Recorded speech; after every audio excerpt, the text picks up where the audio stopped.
आज की इस वीडियो में आपको बताने जा रहा हूँ बीएसएनएल के राइज और फॉल के बारे में। तो चलिए ज़्यादा टाइम नहीं लेते हुए करते हैं वीडियो को शुरू।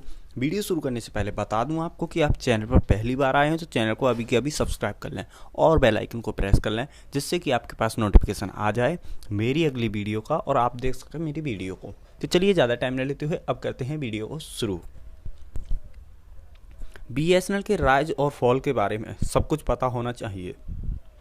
इस तथ्य के बावजूद कि सभी निजी दूरसंचार खिलाड़ी देश में 4G सेवाओं की पेशकश कर रहे हैं, राज्य संचालित ऑपरेटर बीएसएनएल 4G स्पेक्ट्रम पाने के लिए संघर्ष कर रहा है। इसका मतलब यह है कि बीएसएनएल अपने ग्राहकों को 4G सेवा देने के मामले में 8 साल पीछे है, जिससे इसका ग्राहक आधार प्रभावित हो रहा है।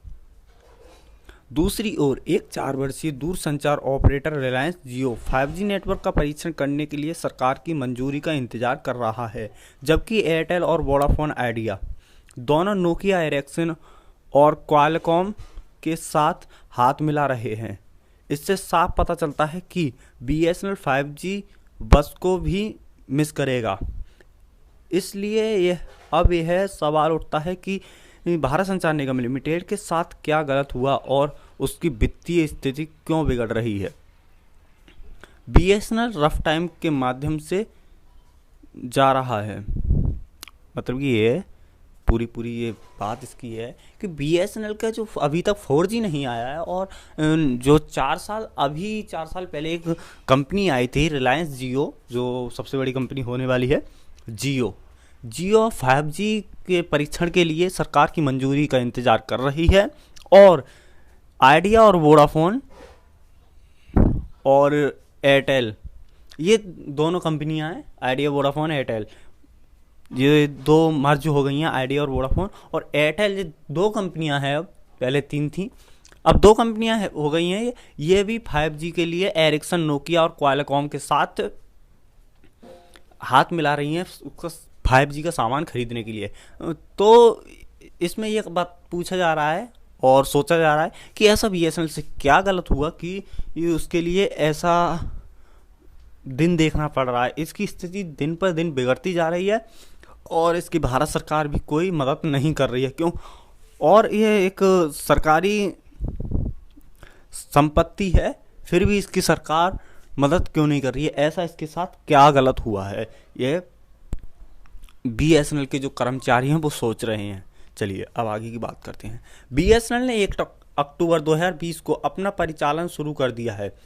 2008 तक यह सबसे अधिक लाभदायक पीएसयू था, लेकिन इसने तीव्र प्रतिस्पर्धा और नेटवर्क क्षमता की कमी के कारण उसकी अवधि में ऑपरेटर का पतन शुरू हुआ।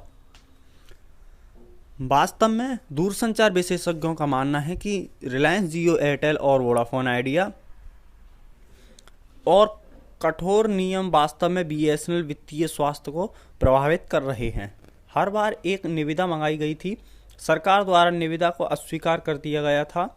यदि यह स्थिति थी कि आप कंपनी को खोलने नहीं देते और जब कंपनी विफल हो जाती है तो कंपनी का समर्थन नहीं करते, और फिर सबसे आसान तरीका है बस कंपनी को मार डालो। एसडी सिन्हा ने फाइनेंशियल एक्सप्रेस ऑनलाइन द्वारा उद्धृत किया गया। ये एसडी सिन्हा हैं, बीएसएनएल के कोई कर्मचारी हैं, कोई ऑफिसर हैं, इसमें कोई नाम नहीं खोला गया, ये कौन है, इनकी वो पोस्ट नहीं खोली गई है। तो इन्होंने कहा है कि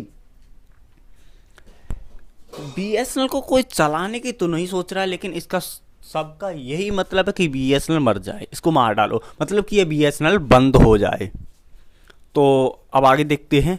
इससे पता चलता है कि बीएसएनएल गहरे वित्तीय संकट में क्यों है और निजी खिलाड़ियों के मुकाबले अपना बाजार में ग्राहक आधार खो रहा है। वास्तव में कंपनी रुपए पर बैठी है।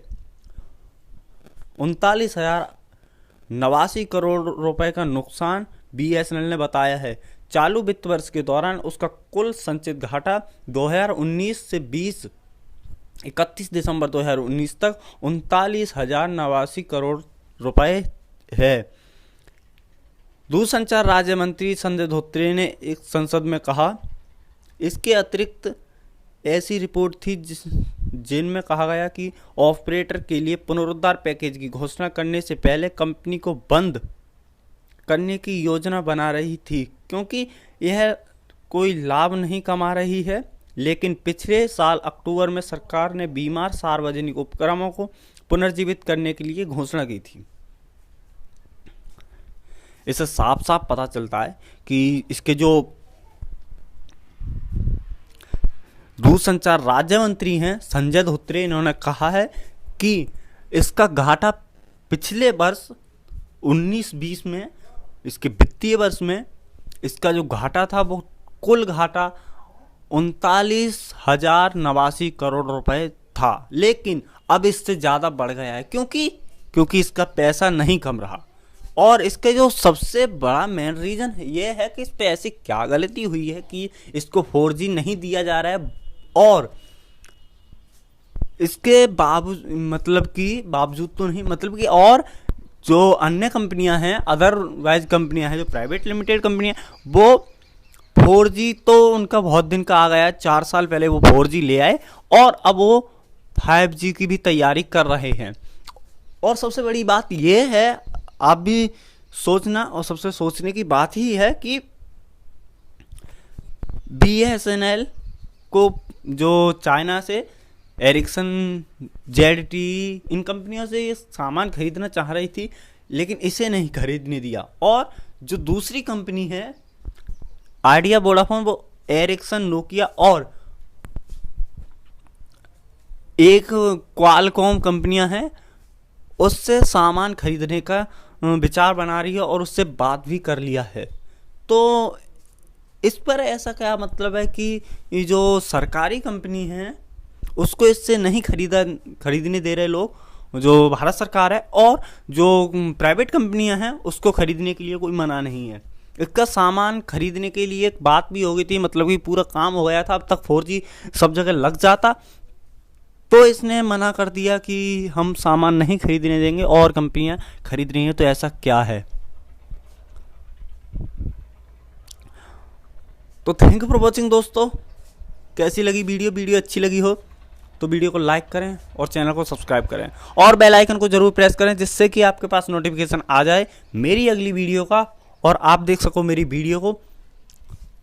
और आपका कोई भी डाउट हो तो मुझे कमेंट बॉक्स में बताइए, मैं आपके डाउट का जो आंसर है वो मैं अपने इंस्टाग्राम पर दे दूंगा। मुझे इंस्टाग्राम पर फॉलो करने के बाद अपना कमेंट लिख सकते हैं या मुझे डायरेक्ट मैसेज कर सकते हैं इंस्टाग्राम पर। मैं अपना इंस्टाग्राम का जो लिंक है वो डिस्क्रिप्शन में दे दूंगा। और चलिए मिलते हैं अगली वीडियो में, बाय।